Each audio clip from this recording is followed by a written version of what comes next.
Madam President, we are here because in 2014, the Russian Federation began its aggression against Ukraine. And 4 years ago, it launched a full-scale invasion.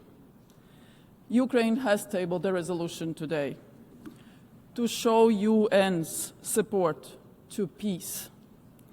This is a chance for the UN membership to prove we all want peace. We want a just and lasting peace, and we want this war to stop. UN reports confirm that Russia has committed war crimes and atrocities in Ukraine at mass scale. And we must call Russia's crimes for what they are. As defined by Article 2 of the Genocide Convention, genocide is the intent, and I quote, to destroy in whole or in part a national, ethnic, racial, or religious group, unquote. Russia's leaders have repeatedly denied Ukraine's right to exist. For example, I quote Vladimir Putin from June 23 of last year.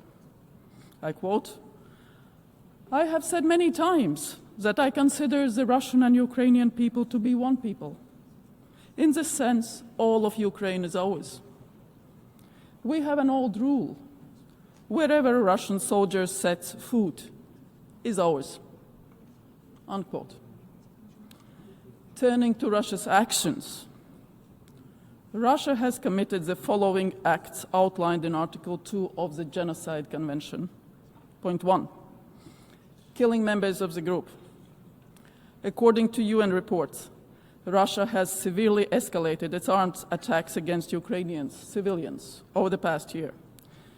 2,000 missiles, 54,000 long-range drones, strategic bombers launched against civilians.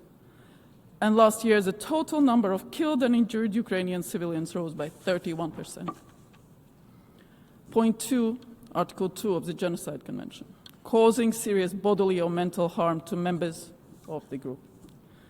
Nearly 10 million Ukrainians forced to leave their homes, several million trapped under Russian illegal occupation, forced to give up their language, history, and culture. UN reports confirm war crimes, torture, sexual violence at mass scale by the Russian army. According to UNICEF, over 3,200 children killed during the war. Last year, 10% increase in child casualties. Point 3, Article 2 of the Genocide Convention, deliberately inflicting conditions of life calculated to bring about its physical destruction. During the coldest winter of the decade, Russia has repeatedly bombed Ukraine's civilian and energy infrastructure, leaving millions of people without heating, electricity, water. People dying and freezing in their apartments, elderly and children.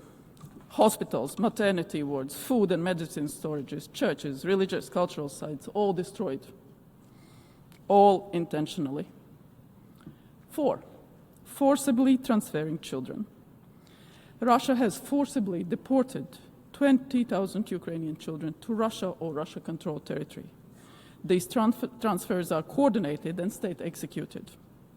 They are a war crime, confirmed by the ICC's indictment of Putin and Russia's Commissioner for Children's Rights, Lyubova Belova.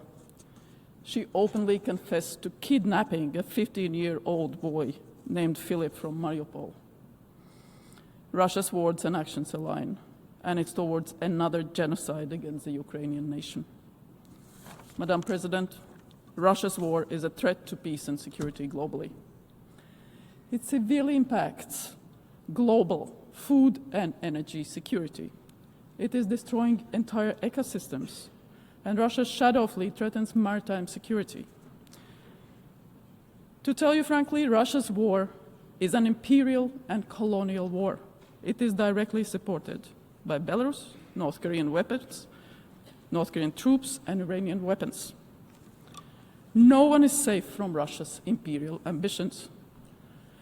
Citizens of countries in Africa, the Middle East, and Asia are manipulated and coerced by Russia, sent to front lines to kill Ukrainians. The world saw the horrific video of the young Kenyan engineer forced to attach a landmine to his chest, all while subjected to humiliating racist abuse by Russian army. I urge all countries to protect their citizens from this fate. Madam President, we stand for peace. We fully support peace efforts led by the US and partners. But we are also realistic.